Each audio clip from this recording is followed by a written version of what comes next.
شفقت والا کام کرے، اور شفقت وہیں ہوتی ہے جہاں کوئی غلطی ہوتی ہے، درگزر وہیں ہوتا ہے جہاں کوئی کوتاہی۔ عورت اطاعت کرے، فرما برداری کرے، اس کو حکم ہے، خامن درگزر کرے، شفقت کرے، اور کوئی کوتاہی دیکھے، کوئی غلطی دیکھے، اس پر پردہ پوشی کرنے کی کوشش کرے۔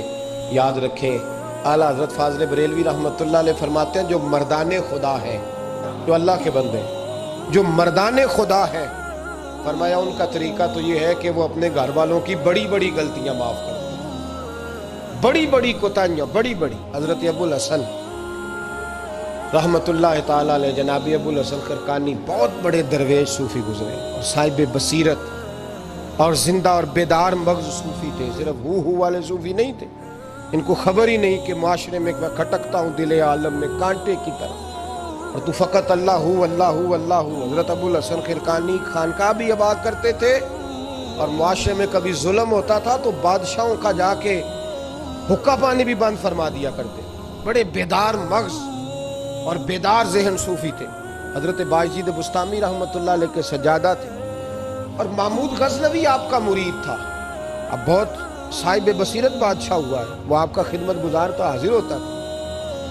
محمود غزنوی کہتے ہیں جب میں پہلے دن گیا تو بابا جی مجھے اٹھ کے نہیں ملے، بیٹھے بیٹھے سلام کیا، واپس آنے لگا تو مجھے چھوڑنے آئے میری سواری تک، تو میں نے کہا حضرت جی جب آیا تھا تو پوچھا بھی نہیں اور اب چھوڑنے آ گئے، تو فرمانے لگے جب تو آیا تھا تیرے اندر تکبر تھا، تو کہتا تھا مولوی بادشاہوں کو اٹھ اٹھ کے ملتے ہیں اس لیے نہیں ملا، اور اب تو سوچ رہا ہے کہ نہیں سارے مولوی ایک طرح کے نہیں ہوتے، اس لیے میں تیری عزت دینا تیرے لیے ضروری سمجھا ہے، اس لیے تجھے چھوڑنے آیا ہوں۔ حضرت ابو الحسن بڑے صاحب بصیرت آدمی۔ ایک آدمی یمن سے آیا کئی 100 کلومیٹر کا سفر طے کر کے ملنے، اس نے دروازے پہ دستک دی، حضرت کے گھر کے دروازے، بادشاہ کے پیر ہیں، اندر سے بی بی صاحبہ بولی کون ہے دروازے پہ؟ فرمایا میں یمن سے آیا ہوں یا مصر سے آیا ہوں، بڑی دور سے ملاقات کرنی ہے، حضرت صاحب کدھر ہیں؟ تو بی بی کہنے لگی تجھے بھی کوئی کام نہیں جس طرح اسے کوئی کام نہیں، تو بھی فارغ ہے اس کی طرح، بس یہی اللہ اللہ یہی ڈیوٹی ہے تیری بھی۔ میں نے کہا یار اتنا بڑا صوفی اور گھر میں اس کا کیا حال ہے، وہ بات کرنے والی؟ تو میں نے کہا جناب حضرت کدھر ہیں؟ تو کہنے لگی وہ کوئی جنگل میں بیٹھا اللہ اللہ کر رہا ہوگا، نہ بچوں کی فکر نہ گھر بار کی فکر، مسئلوں سے بھی پیٹ بھرتے ہیں، کبھی ادھر بیٹھا ہوگا، جا ملنا ہے تو بھی چلا جا، دوبارہ دروازے پہ دستک نہ دینا، خبردار۔ کہتے ہیں میرے وہ جو میں ایک ذائچہ بنا کے آیا تھا نا اللہ کے ولی کا، وہ میرا سارا ہی ٹوٹ گیا۔ میں نے کہا کچھ نہیں یار، جس کا گھر حال نہیں تو باہر کیا ہوگا، اندر ہی کوئی طبیعت نہیں۔ لوگ فٹافٹ اعتراض کرتے ہیں، کہتے ہیں صاحب فلاں بندے کو نہیں صحیح کر سکے تو، حالانکہ یہ بات اور ہے، یہ پہلو اور ہے۔ نوح علیہ السلام کی بیوی اگر کافر رہ جائے، بیٹا اگر غیر مسلم رہ جائے تو یہ حکمت الہی ہوتی ہے، یہ اللہ پاک کی حکمت ہوتی ہے، حکمت ہوتی ہے، اس میں پیغمبر کی تبلیغ میں کوئی اعتراض نہیں کیا جا سکتا۔ اس نے کہا جنگل میں ہوں گے تو بھی چلا جا، کہتے ہیں وہ جو میرے ذہن میں ان کا زاویہ تھا، وہ جو ایک شخصیت کا روپ میں بنا کے وہ تو نکل گیا، لیکن میں نے کہا چل اتنی دور سے آیا ہوں بابے سے میل ہی لیتا ہوں، شام ہو گئی ہے رات بھی رہنا ہے۔ کہتے میں نے جنگل کی طرف منہ کیا تو حضرت جنگل سے آ رہے تھے اور شیر پہ بیٹھے ہوئے تھے، شیر پہ بیٹھے تھے۔ فرماتے ہیں پھر میرے دل میں خیال آیا، میں نے کہا بی بی قابو آتی نہیں اور شیر کو قابو کیا ہوا ہے۔ پھر وسوسہ آیا اتقوا فراست المومن فإنہ ینظر بنور اللہ، رواہ ترمذی او کما قال صلی اللہ علیہ وسلم۔ اللہ کے رسول فرماتے ہیں مومن کی فراست قلبی سے ڈرو، وہ تو اللہ کے نور سے دیکھا کرتا ہے، اللہ کے دیے ہوئے نور سے دیکھتا ہے۔ اللہ اکبر۔ جب یہ بات سنی نا، اس نے کہتے میں نے دل میں سوچی تو حضرت میرے دل کی بات جان گئے اور فرمانے لگے او بھائی، کہتے میں نے کوئی حال بتایا نہیں، خود ہی فرمانے لگے میاں اس کے اندر صرف ایک ہی غلطی ہے کہ وہ زبان کی ٹھیک نہیں، بستر کی بڑی پاک ہے، نظر کی بڑی پاک ہے، کردار کی بڑی اچھی ہے، میرے بچوں کو پالتی ہے، بس زبان کی ذرا ٹھیک نہیں۔ اور فرمانے لگے میں اس نتیجے پہ پہنچا ہوں اگر میں نے اسے نکال دیا تو اور کوئی رکھے گا نہیں، بیچاری زندگی ساری پریشانی میں گزار دے گی، اور پھر اگلے لفظ کہے تو حد ہو گئی۔ فرمانے لگے میں اس بد زبان سے حسن سلوک کرتا ہوں، اللہ نے یہ بے زبان مخلوق میری فرما بردار بنا دی ہے۔ فرمایا یہ میرے وظیفوں چلوں عبادتوں سے نہیں آیا شعر، یہ اس بد زبان سے حسن سلوک کرتا ہوں تو رب نے یہ بے زبان مخلوق میری۔ اب یہ گنجائش، یہ حکم خامند کے لیے ہے، یہ تقریر سن کے بی بی نہ کہہ دے کہ میں نے بد زبان ہونا ہے، تو آپ فرما برداری کرے میری۔ تو یہ جس کے لیے بات ہو اسی تک رہے۔ خامند کو حکم ہے کہ اگر کوئی کوتاہی ہے تو اس کوتاہی کی پردہ پوشی کرے۔ گھر جو ہوتا ہے نا، گھر کچھ چیزیں اجازت نہیں دے رہی میری کہ میں کچھ اور بات آپ سے کروں، کچھ آپ کو نیند بھی آ رہی ہے۔ دیکھیں، پورا وجود سلامت ہو اور اندر روح نہ ہو تو بندہ زندہ رہ سکتا ہے؟ جڑے نہیں بولے انہیں رہ لینا میرا خیال۔ وجود ہو سارا سلامت ہے لیکن روح سلامت، بندہ بچ جائے گا؟ بولے نا یار، جنہیں نیند آ رہی ہو بولو، نہیں نہ رہ سکتا۔ پورے گھر میں ہر شے ہو، ذمہ داری سے بات کر رہا ہوں، پورے گھر میں ہر شے موجود ہو، اگر گھر میں دین نہ ہو تو گھر چلتا نہیں چل سکتا۔ جس گھر میں نماز نہ ہو وہ گھر نہیں چلتا، جس میں قرآن پاک نہ ہو وہ گھر، اس لیے کہ دین روح ہے۔ دین، اگر گھر میں دین نہیں تو گھر چل سکتا؟ سن لے حدیث پاک ترمذی شریف کی، نبی کریم علیہ الصلوۃ والسلام، یہ بھی حق ہے، یہ آخری بات اس عنوان پہ سنیں، یہ حق آخری ہے، اس کو بھی سمجھیں۔ ترمذی شریف میں نبی پاک علیہ السلام نے فرمایا، دعا دی حضور نے، نبی پاک فرماتے ہیں اللہ اس بی بی کو جزائے خیر دے، اللہ اس پہ رحم فرمائے جو سویرے اپنے خامند کو نماز کے لیے جگاتی ہے، اور اگر نہ اٹھے تو پانی ڈال کے جگاتی ہے، اور فرمایا اللہ اس خامند پر رحم کرے جو سویرے اپنی بیوی کو نماز کے لیے جگاتا ہے، اور اگر نہ اٹھے تو پانی ڈال کے جگاتا ہے، رحم کرے۔ سب سے زیادہ حق میاں بیوی کا ایک دوسرے کا ساتھ یہ ہے کہ انہیں دیندار بنائے۔ دین کی جس بات کا خامند کو پتہ ہے، اعلیٰ حضرت نے لکھا ہے کہ خامند کی ذمہ داری ہے بیوی کو تعلیم دینا، یہ اس کی ڈیوٹی ہے پردے کا پابند کرانا، اس کی ذمہ داری ہے کہ اسے قرآن و سنت کے جو احکام پتہ ہے اپنی بیوی کو سکھائے، اس کو بتلائے، اس کو سمجھائے، ذمہ داری ہے اس کی۔ فرمایا اللہ اس پہ رحم کرے، ذمہ داری ہے، ایک دوسرے کو مذہب سے آشنا کریں، پیار کے ساتھ، محبت کے ساتھ قائل کریں۔ خامند بڑی باتوں میں روٹھ جاتا ہے، اگر کبھی اس بات پہ بھی روٹھ جائے کہ آج نہیں روٹی کھانی تیرے ہاتھ کی، انہیں نماز ہی نہیں پڑھی تو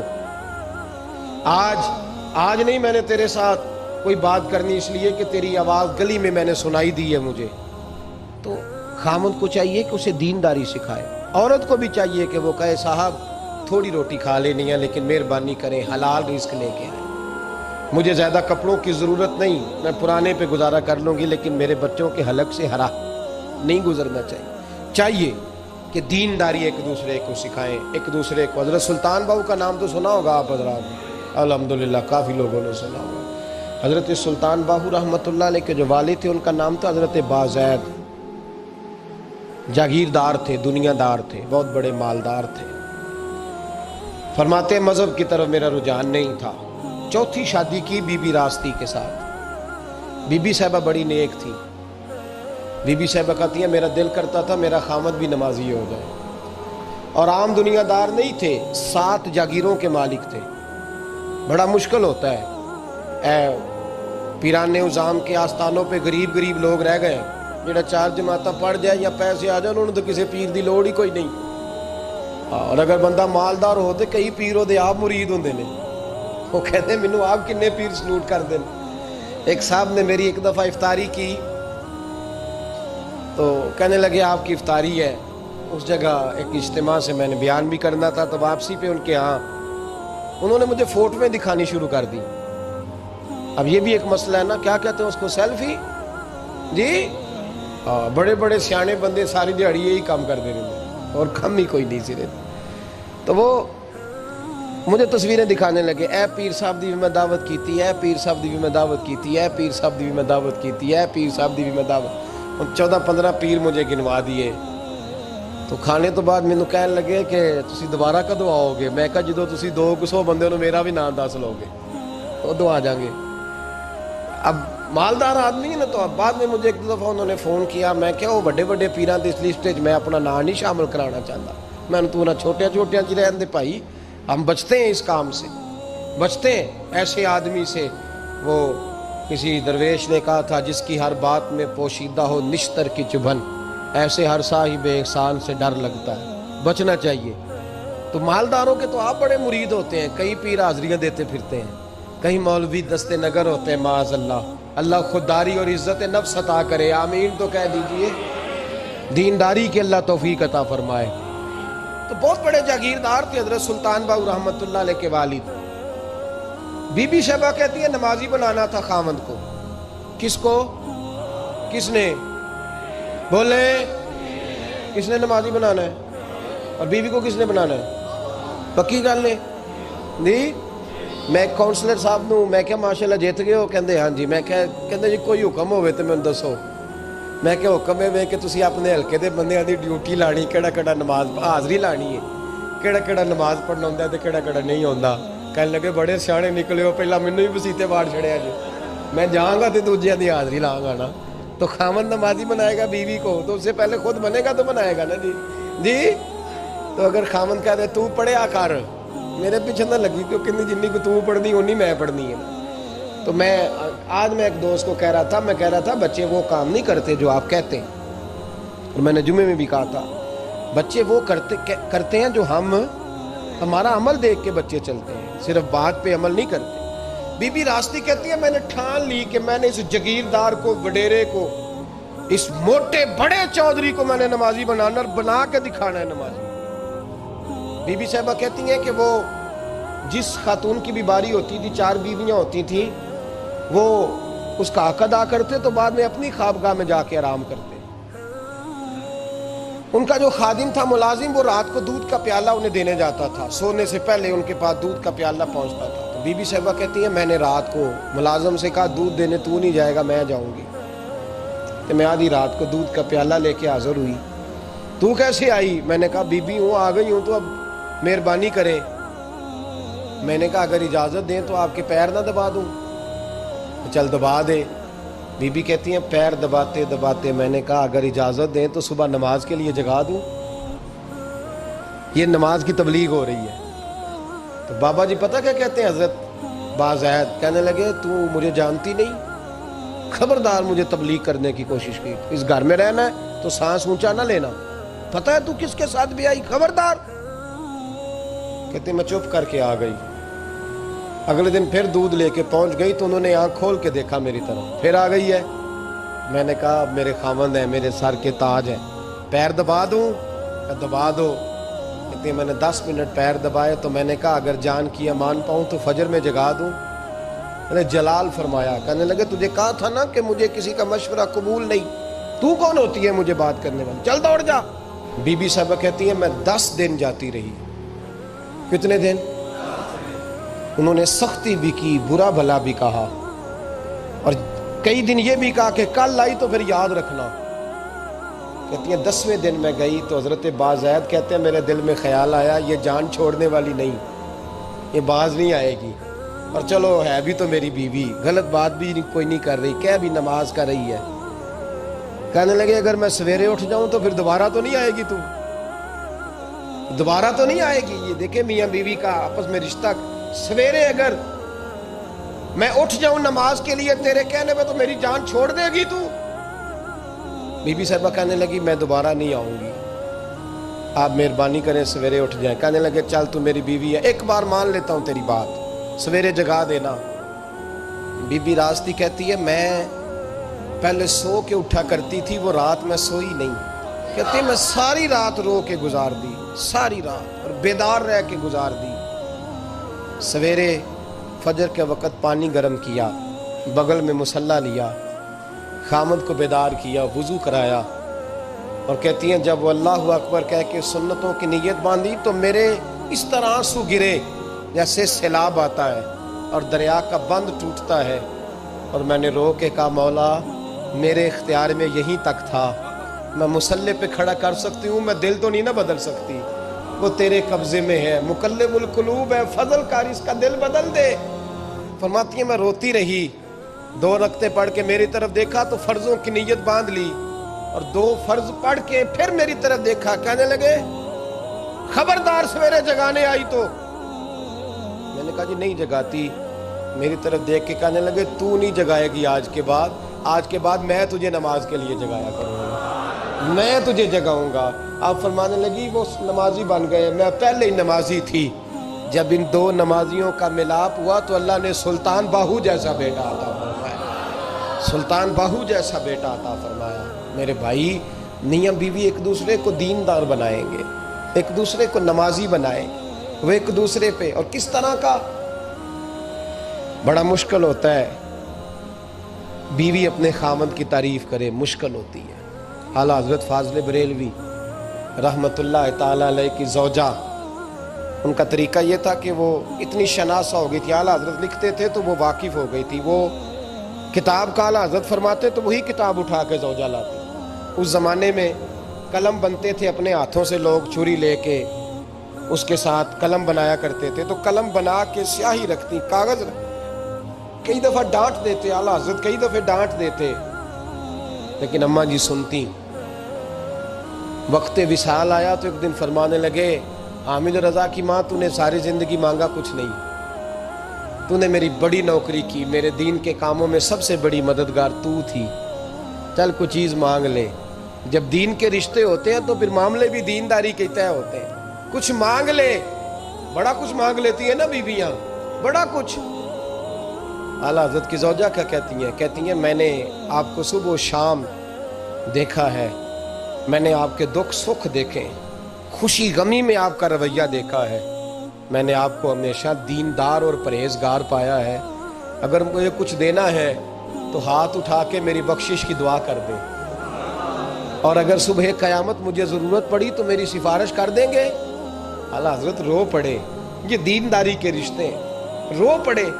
فرمانے لگے تیرے ساتھ وعدہ ہے، مصطفیٰ کریم صلی اللہ علیہ وسلم کے صدقے احمد رضا جب جنت میں جائیں گے تو تجھے ساتھ لے کے جنت میں جائیں گے، ساتھ لے کے جائیں گے۔ تو بھائی دینداری بنائیں، ہن لباس لکم وانتم لباس لہن، وہ تمہارا لباس ہے اور ان کا لباس ہو۔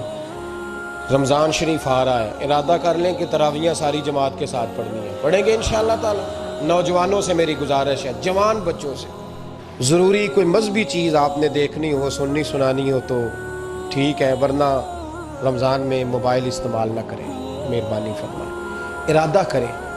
اگر کبھی مجبوری بن جائے نا تو ہسپتالوں میں بھی 2-2 گھنٹے بندے کو ایک ٹانگ پہ کھڑے ہونے پڑ جاتا ہے، پاسپورٹ کے دفتر لوگ کھڑے رہتے ہیں، شناختی کارڈ کے دفتر کھڑے رہتے ہیں۔ ارادہ کرو قرآن پاک سننے کا، اور مسجد میں حاضر ہو کے با جماعت 20 تراویحیں پوری پڑھو، اور عشاء سے پہلے آؤ، سنتیں ادا کر کے مسجد میں نماز پڑھو۔ روزہ کوئی شیطانی وسوسہ قریب نہ آنے دو، روزے رکھنے ہیں اور انشاءاللہ رکھنے ہیں، پورے رکھنے۔ مزدور آدمی جو مزدور ہے وہ کہتا ہے میں مزدور ہوں، میں کیسے رکھوں؟ او خدا کے بندے، رب تعالیٰ نے تیرے اوپر فرض کیے ہیں، وہ کہتا ہے میں وہ چیز فرض کرتا ہی نہیں جو تو اٹھا نہ سکے، اس کو پتا تھا ہم رکھ لیں گے تبھی فرض کیے نا، اور مزدور کو تو اللہ اجر بھی زیادہ عطا کرتا ہے، کسی وسوسے پہ نہ لگے۔ اور قرآن، یہ 2 باتیں ہو گئی، روزہ اور تراویح، اور تیسرا دن کے 2 حصے کریں، جو وقت بچ جائے اس کے 2 حصے کریں، آدھے حصے میں قرآن پاک پڑھنا ہے اور آدھے حصے میں درود و سلام پڑھنا ہے، یہ وظیفے پکے کر لیں۔ اور جو لوگ غریبوں کی مدد کرتے ہیں، مسکینوں کی، یتیموں کی، ان سے میری گزارش ہے کہ وہ مہربانی کریں تو 1 رمضان کو لوگوں کے ساتھ تعاون کریں۔ کس تاریخ کو جی؟ بولے قاری صاحب نے سوٹ کدن دیں دے ہو جی، تاکہ کوئی درزی سی کے نہ دے وے، ایک ادھر پاہ نہ لے وے سوٹ، مولوی بھی نواں، یہ ساڈا مولوی یہ تے پرانے دی چنگا لگتا ہے، اور پہلے دے میاں یہ کام بھی پہلے کریں تاکہ وہ سلا لیں اور سلا کے پہن لیں۔ میری باتوں کی سمجھ آ رہی ہے آپ حضرات کو؟ غریب کے ساتھ، مسکین کے ساتھ، جس کے ساتھ بھی کو تعاون کرنا ہے وہ پہلے کریں، پہلے اپنے بچوں کو کپڑے بعد میں، اور غریبوں کے بچوں کو پہلے، تاکہ وہ شریک ہو، رمضان میں شریک ہو، کسی کو سودا پہلے دیں، جو پہلے کرنے کے کام ہیں ان کو پہلے کریں، مہربانی فرمائیں۔ رمضان کی نیت کریں، ارادہ کریں، اپنے اندر ذوق پیدا کریں۔ میں نے اپنے دوستوں کو کل سبق دیا ہے کہ کام مجبوری سے بھی ہو جاتا ہے اور شوق سے بھی لیکن مجبوری سے کرنے سے مزہ نہیں آتا. شوق سے کریں تو مزہ ہی آ جاتا ہے. مزہ نہیں، مزہ ہی آ جاتا ہے. تو کام کریں گے، لطف آئے گا آپ کو روزے رکھنے کا، عبادت کرنے کا، لیکن لطف کے ساتھ.